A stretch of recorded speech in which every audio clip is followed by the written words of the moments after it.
killing people. But yeah, this movie really stuck with me as a kid. So I guess that's why I picked it. Nice. And I haven't seen it in a while, so it was really cool to watch it again with you. Yeah, it was definitely fun watching the movie. I haven't seen it in a few years either. Yeah, I haven't seen this in a while. So it worked out that you had it on DVD. I did. Yeah. What about you? What do you remember about this movie? Okay, so when you first saw it? Obviously, we're both around the same age. Yeah. We're super young. My mom was a big fan of this movie. Okay. I can't remember watching it for the very first time. I'm not sure if I was allowed to or if I ever got to really finish it, but I was definitely aware of it since it started, because I can remember fragments of hearing about Brendan's death and that kind of stigma around the film. So that's already interesting because that never really happens very much. Oh yeah. So right there it's a big thing that I feel sticks with you. And then for me, I think this movie has remained such a big cult classic with people because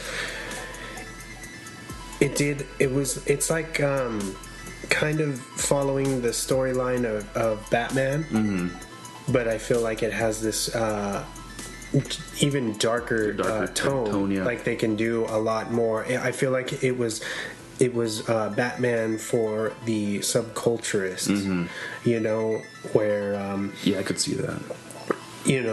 Brandon's character, Eric Draven, was this kind of musician, but he wasn't very well known.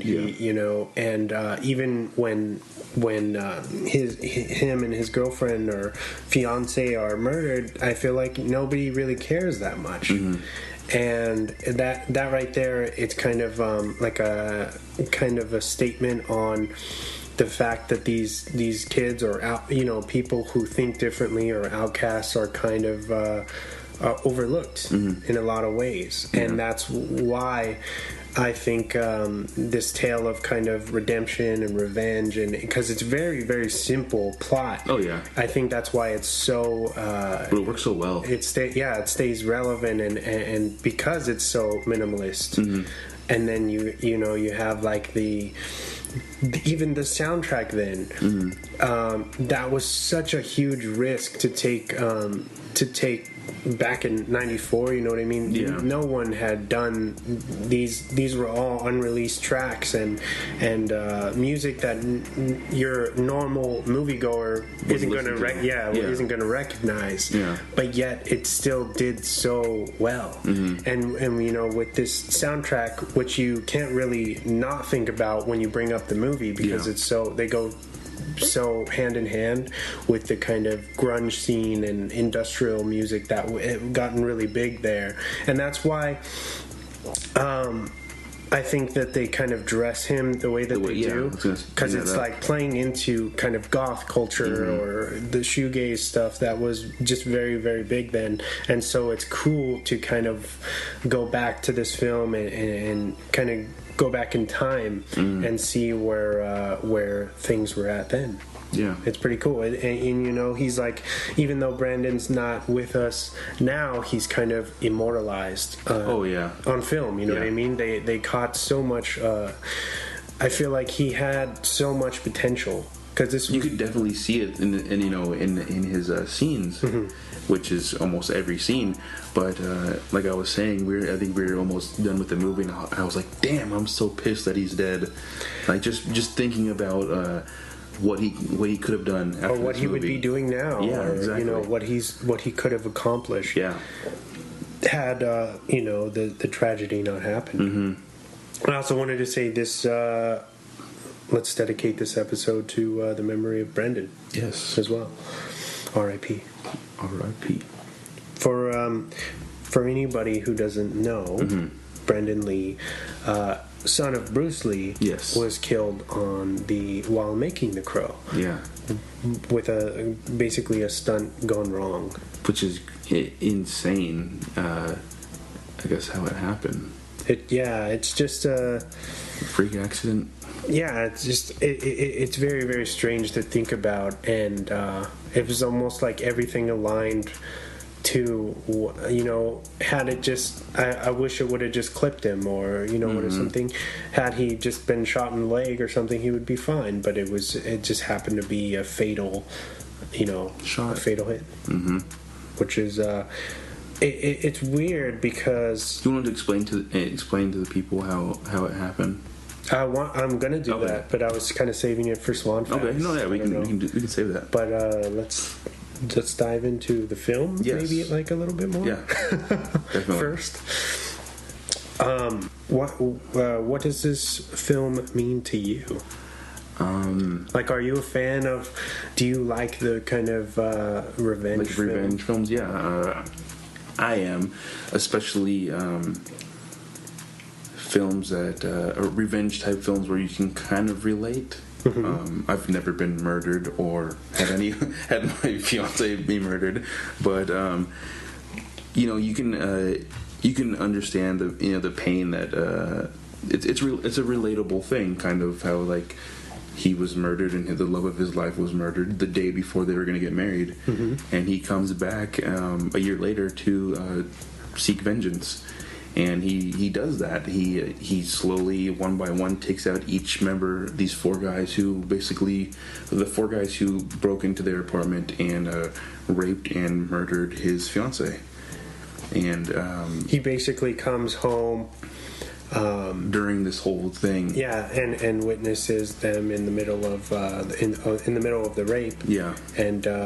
They stab him and they shoot him and then throw him out of a 6-story building. Yeah, he falls out of their loft window to his death, obviously. Yeah, and that's basically the last images that he sees. And so it's very interesting because they play in the mythology, and you hear the little girl throughout the film. Sarah is the narrator as well, and she talks about how in some cultures. Yeah, in some cultures, the crow is known to be able to bring back a soul if there's wrongdoing or they're like if they're murdered unjustly or brutally, and that's pretty much what happens because you see the crow.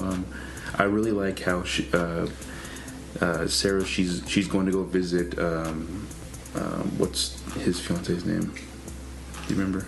Oh, Shelley. Yeah. She's going to go visit Shelley and Eric at their graves because it's been a year, the year anniversary of their murder, and she's picking flowers from other people's graves. Not all flowers. She's just picking one flower. Because there's multiple. Okay, so there's multiple flowers on other people's graves. Yes. And she goes by, but because she's this kind of squatter poor kid, she's taking kind of recycling flowers from other people's graves to visit their graves. And I thought that was a really cool touch. Yeah. That people probably don't recognize. Yeah, I thought it was pretty cool. And how she puts the bouquet on Shelley's grave, and she puts the one white rose, single right, on Eric's. And I thought that was pretty cool, with the imagery, I guess. Yeah, and then with like the next scene after that is the crow kind of landing on the gravestone, and she's like, "What are you, the night watch or something like that?" Or the night shift. Yeah, the night shift. And then the crow starts tapping on the tombstone, picking up the tombstone. Yeah. Which I thought was pretty cool, kind of like waking him up. And you see the dirt push up, and he kind of comes out of the dirt, and he's later that night. Yeah, later that night, and he's all like freaking out pretty much because he has no idea where he is. We didn't talk about so there's this opening shot, which is actually computer generated and miniatures. The city.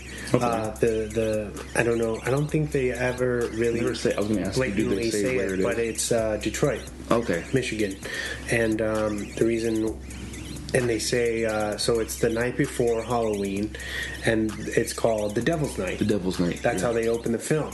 And for anybody who doesn't know, The Devil's Night is an actual, I wouldn't say a holiday, kind of, or was one, where people go out and cause mischief, whether it be they loot stuff, and they set things on fire. Arson's a big thing, and I guess in the early 90s that was a big thing to do on October 30th in Detroit. Okay.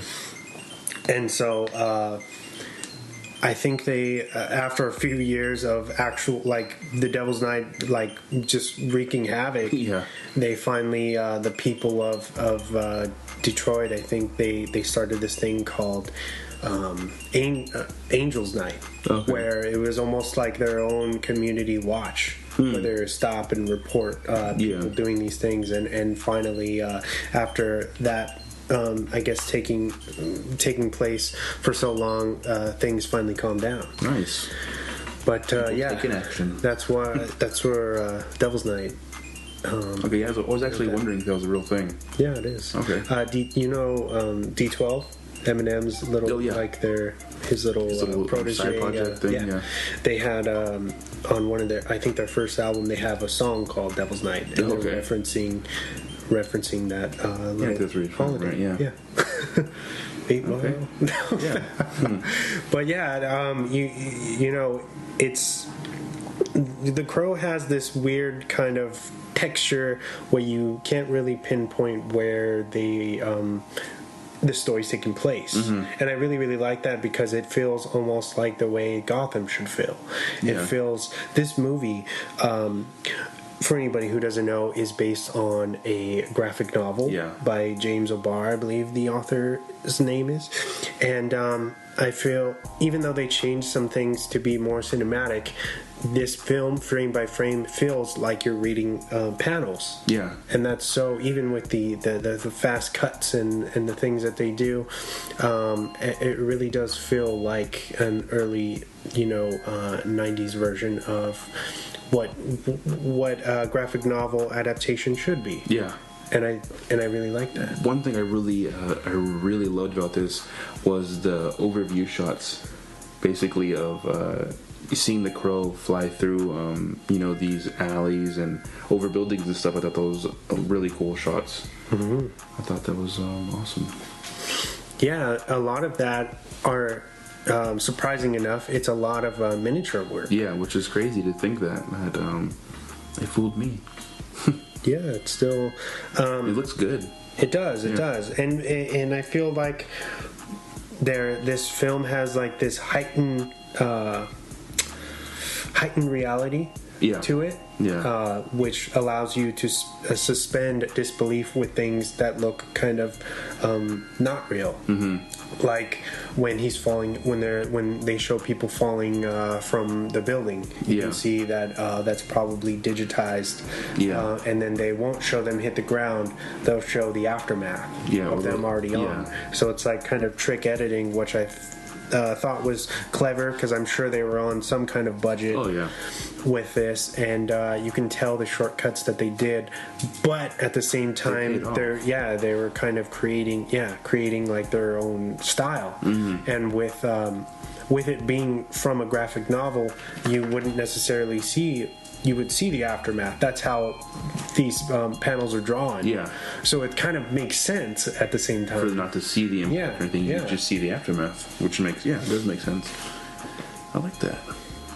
Pretty cool. Yeah.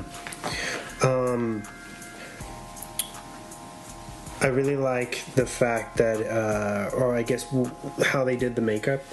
Oh yeah. It was kind of like Heath Ledger, where it's not too polished, because it's raining all the time in this film. That's one big thing, is it's raining on them almost like non-stop every time. Every time you see anything happening, it's fucking raining, and it looks really cold. So of course his makeup, and being brought back from the dead, he's not going to be reapplying that. That's not realistic either. So I like that the makeup, they were able to keep it consistent throughout the movie, and then it looks kind of sloppy, here and there, or kind of worn down because this guy gradually fading away. Yeah, this guy's going after people and he's he's running around, he's getting punched and beat shot up and stuff.